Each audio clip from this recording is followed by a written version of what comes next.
কেমন আছো সবাই? আশা করছি সকলেই ভালো আছো।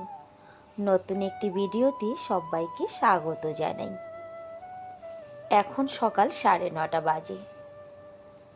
আজ বড় ছেলে স্কুলে যায়নি, ছোট ছেলে স্কুলে গেছে। আর সকালের নাস্তা, চা সব কিছু কমপ্লিট করে তারপরে ভিডিওটা শুরু করেছি। গতকাল পিঠে করতে গিয়ে হাতের থেকে মানে কি বলবো, হাতা ছুটে গিয়ে সারা দেওয়ালে লেগেছিল সেই চালের গুঁড়ি।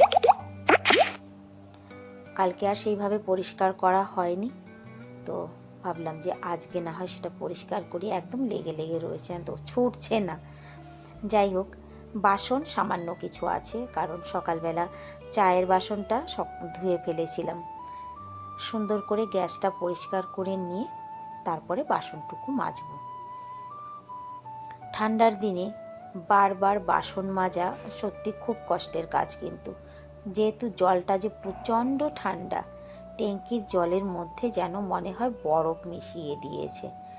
জলে একবার হাত দিলে পরে যা কিছু জলের কাজ একবারেই করে ওঠা মানে ভালো। বারবার হাত ভিজাতে বা জলে হাত দিতে না ভালো লাগে না। যাই হোক, জল ছাড়া কোনো কাজও হয় না, এটাও ঠিক।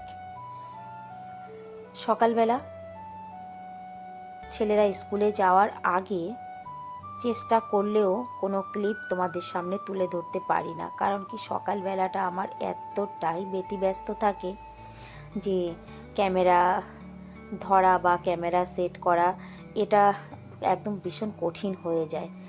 হয়তো কোনো দিন এক আধটা ক্লিপ তোমাদের সঙ্গে শেয়ার করি, যদি ছোট ছেলে হেল্প করে তাহলে, তা না হলে কিন্তু আর সম্ভব হয়ে ওঠে না। আমার বড় ছেলে এখনও ঘুমিয়ে রয়েছে, ও ওঠেনি।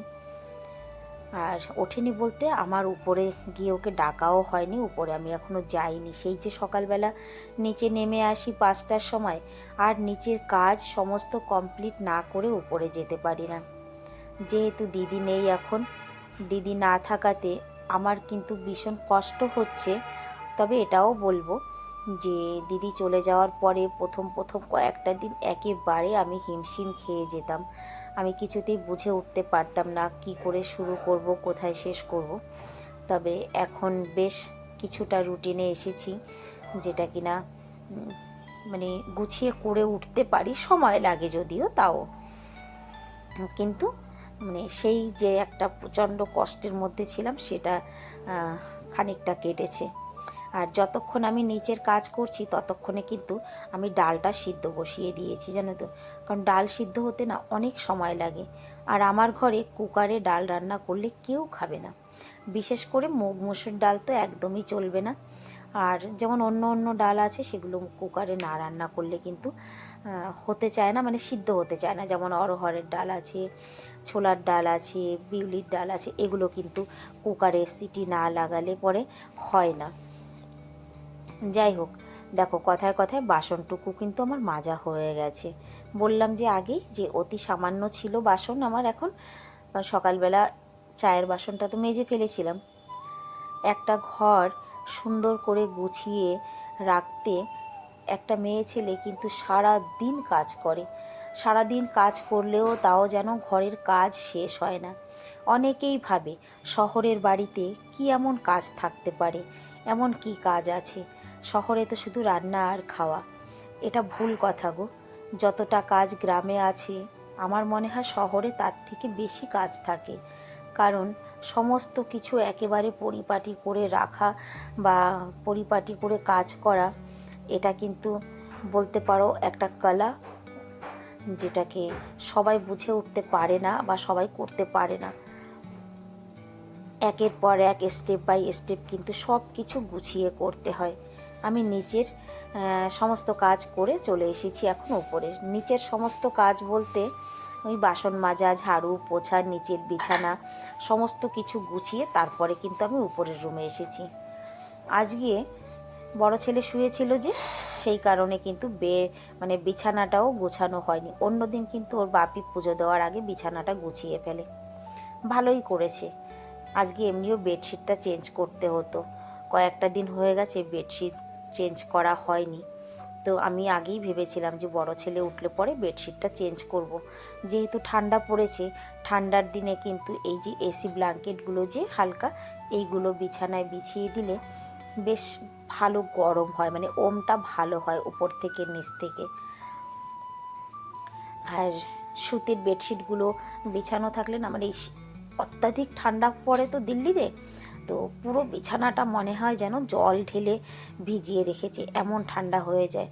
সেই জন্য কিন্তু শীতের কয় মাস এই বেডশিটটাই বিছানো হবে।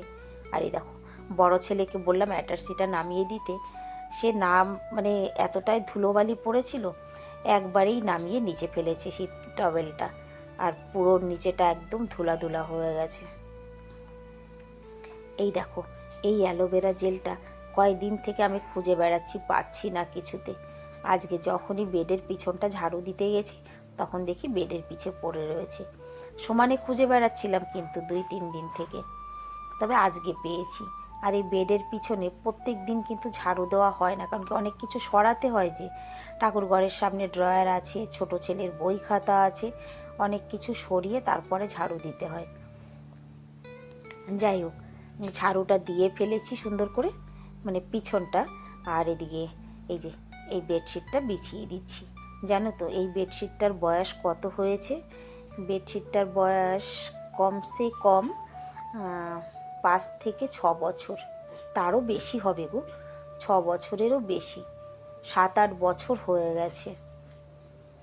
এই বেডশিটটা আমার বড় ভাইয়ের বউ আমাকে দিয়েছিল, 6-7 বছর, 8 বছর বলতে পারো। জবের থেকে আমাকে এই বেডশিটটা দিয়েছে, তবের থেকেই কিন্তু প্রত্যেক বছর শীত এলে আমি এই বেডশিটটাই ইউজ করি। এতে আরও একটা ভালো কথা কি জানো তো, যদি ওয়াশিং মেশিনে ধোয়া হয় তাহলে কিন্তু ড্রাই করার সঙ্গে সঙ্গে একদম শুকিয়ে যায়, মানে রোদ হোক আর নাই বা হোক, ধুয়ে দেওয়ার 1 ঘন্টা পরে আবার বিছানায় বিছিয়ে দেওয়া যায়। নাও, আমার বিছানা কমপ্লিট। এবার নিচেটা। আর হয়তো অনেকে ভাবছো, দিদি ভাই তুমি অ্যাটাচি কেন নামিয়েছো? কোথাও বেড়াতে যাচ্ছ নাকি? না গো, এখনই তো যাচ্ছি না, তবে যাব। তো ভাবলাম যে অ্যাটাচিটা নামিয়ে উপরে যে তোয়ালিটা ছিল ওটাকে ধুয়ে কেচে পরিষ্কার করে দিই। আর অ্যাটাচিটা নিচে থাকলে কি হবে, আমার যখন যেটা মনে পড়বে তখন সেটা আমি ব্যাগে রাখতে পারবো। কারণ যেখানেই যাই না কেন, বাড়িতে আমরা 4 জন মানুষ, 4 জনের ব্রাশের থেকে নিয়ে পায়ের চপ্পল পর্যন্ত সমস্ত কিছু আমারই গুছিয়ে নিতে হয়। অতএব একে একে যখন যেটা মনে পড়বে তখন সেটা আমি ব্যাগে ভরে রাখবো।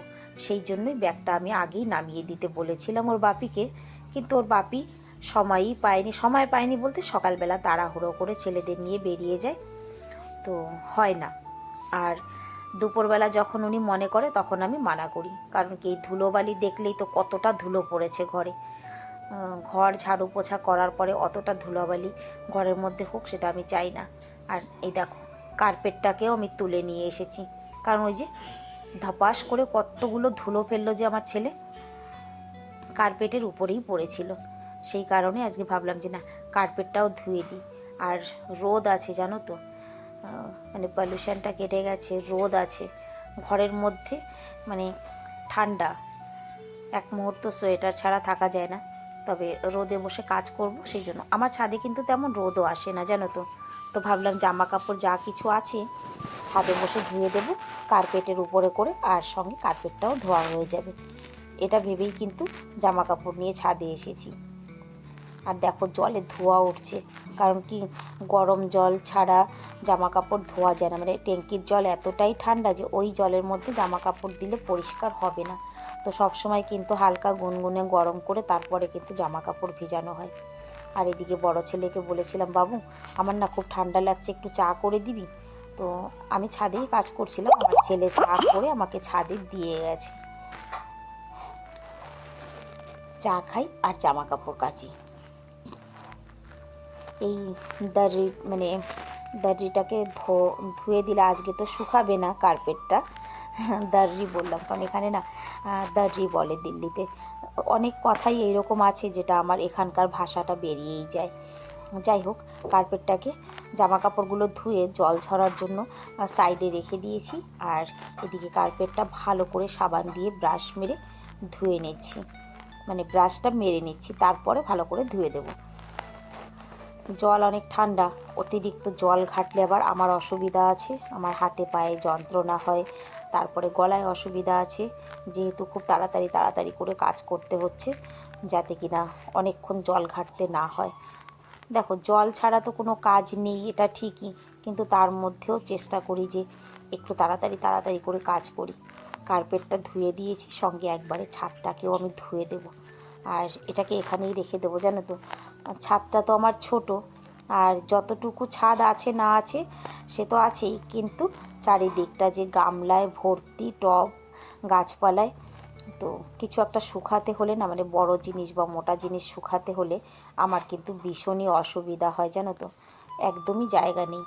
আর থাকলো টাকলু সোনা, মানে বোনদের সাইডে যে দেব, ওদের সাইডে ছোট বাচ্চা, অনেক জামা কাপড় ওদের নিজেদেরই হয়, ওদের ওখানেও কিছু দিতে পারি না। মানে বড় জিনিস হলে শুকাতে আমার ভীষণ একটা অসুবিধায় পড়ে যেতে হয়। এইসব জিনিস না একা একা হয় না, সঙ্গে যদি একজন থাকে তাহলে এই বড় বড় জিনিসগুলো ধোয়া কাচা একটু সুবিধা হয়। দেখো, এই কার্পেটটা আর আমার নাইটিটা একই রকম লাগছিল না দেখতে? না, কার্পেট ধোয়া হয়ে গেছে, তারপরে জামা কাপড়েরও জলটা ঝরে গেছে, যেহেতু আগে ধুয়ে আমি তুলে রেখেছিলাম।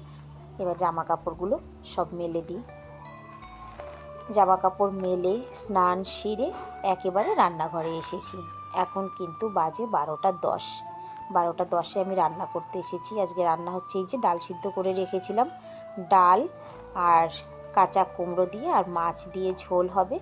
আর সঙ্গে সেই যে ছাদ বাগান থেকে পরশুদিন মানে পুঁই বীজ কেটে আনা হয়েছিল, মানে সব নষ্ট করে দিয়েছিল যে বাদরে, তা সেখান থেকে যতটুকু ছিল আমরা কেটে নিয়ে এসেছিলাম, সেটাই রান্না খাওয়া। তোমাদের সঙ্গে আজকে আর কিছু শেয়ার করলাম না। এখন বাজে বেলা 3টের সময় আমি, আমার ছোট ছেলে আর ওর বাপি, আমরা 3জন বেরোচ্ছি একটা জায়গায়। বড় ছেলে ঘরেই রয়েছে, তো বললো যে মা তুমি তালা লাগিয়ে চাবি একটা নিয়ে যাও আর একটা ঘরে থাক।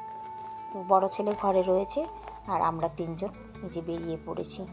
জানো তো, 3টের সময় বেরোলাম, তবে রাস্তায় এতটাই ভিড় ছিল যে যেখানে আমাদের 3টে 10-এ পৌঁছানোর কথা, সেখানে পৌঁছাতে পৌঁছাতে প্রায় মানে 3:30-এর বেশি হয়ে গেছে, মানে 3:45 বেজে গেছে। যাই হোক, আমরা আজকে কোথায় এসেছি সেটাও তোমাদের সঙ্গে একটু শেয়ার করলাম। আমরা আজকে একটা নতুন ঘর দেখতে এসেছিলাম। দেখো, তোমাদের সঙ্গেও শেয়ার করছি। এই ঘরটা তোমাদের কেমন লাগে অবশ্যই কমেন্টে জানাবে যে এই ঘরটা তোমাদের কেমন লাগলো। আমি জানি ভিডিওর মাধ্যমে সেইভাবে তো দেখানো যায় না বা বোঝানোও যায় না যে কেমন বা কোন রুমটা কী, বা ঘরের পজিশনটা কেমন। তার মধ্যেও যতটুকু সম্ভব হচ্ছে ততটুকু তোমাদের সঙ্গে আমি শেয়ার করছি। তার মধ্যে থেকে তোমরা বলো যে এই ঘরটা তোমাদের কেমন লাগলো। তবে হ্যাঁ, এরপরে আরও একটা ঘর আছে, এটা আমরা প্রথম এসে দেখলাম, এটা প্রথম বাড়িটা। তো একটা বাড়ি দেখেই তো আর একটা বাড়ি কেনা যায় না। তারপরে এই যে আমরা আর একটা বাড়িতে এসেছি, এটা দ্বিতীয় বাড়ি। এই যে ঢোকে, মানে এই বাড়িটা একেবারে লম্বালম্বি করে, রুমগুলো একেবারে সারি সারি করে সাজানো একের পর এক। মানে আমার তেমন বেশি পছন্দ হলো না এই বাড়িটা। প্রথম বাড়িটা আমার বেশ ভালো লেগেছে, কিন্তু এই বাড়িটা আমার বেশি একটা পছন্দ হলো না। যাই হোক, বাড়িঘর দেখে দেখে বাড়ি ফিরতে ফিরতে বেজে গেছে 5:30। এখন আমি আর আমার ছোট ছেলে এই যে বাড়ি ফিরছি। বাড়ি ফেরার পথে এই যে দেখতে পাচ্ছ মেয়েটি, প্রত্যেক দিন কিন্তু এখানে এই খেলাটাও দেখায়। আগেও বহুবার ভেবেছি তোমাদেরকে দেখাবো, কিন্তু ঠিক হয় না। বাড়িতে এসে হাত মুখ ধুয়ে আমি একটুখানি দুধ আর খই এটা খেয়ে নিচ্ছি, আর ছেলেদের জন্য দিয়েছি দুধ বনবিটা। এটাই কিন্তু আমার ডিনার। রাতে আমি আর কিছু খাবো না। আমি একটা জিনিস বুঝতে পারছি, রাতে যত লাইট খাবার খাওয়া হয় শরীরটা না ততটাই ভালো থাকে। ছোট ছেলেকে দুধ দিয়েছি, খেয়ে চলে এসেছে, হাত মুখ ধুয়ে বই নিয়ে বসেছে। আর এইদিকে আমি হাত মুখ ধুয়ে, তো আগেই হাত মুখ ধুয়ে নিয়েছি, জামা কাপড় চেঞ্জ করে মাথায় একটু তেল লাগাচ্ছি। তেল লাগিয়ে তারপরে মাথাটা আঁচড়ে এই যে রাতে কিন্তু আমি প্রত্যেক দিন মুখে একটু নারকেল তেল লাগাই, তার সঙ্গে হয়তো অ্যালোভেরা জেল, গোলাপ জল, একটা ক্রিম বানিয়ে নিই, আবার হয়তো ক্রিমটা না থাকলে শুধু নারকেলের তেলটা লাগাই। রাত্রে সবাই স্কিনে একটুখানি অয়েল অন্তত লাগিয়ে শোয়া উচিত। আর এই যেই বড় ছেলেকে পড়তে ডেকেছি, ছোট ছেলে তো পড়ছিলই, পড়তে এসেই তার প্রথম আবদার থাকে, আগে আমাকে মাথায় তেল লাগিয়ে দাও।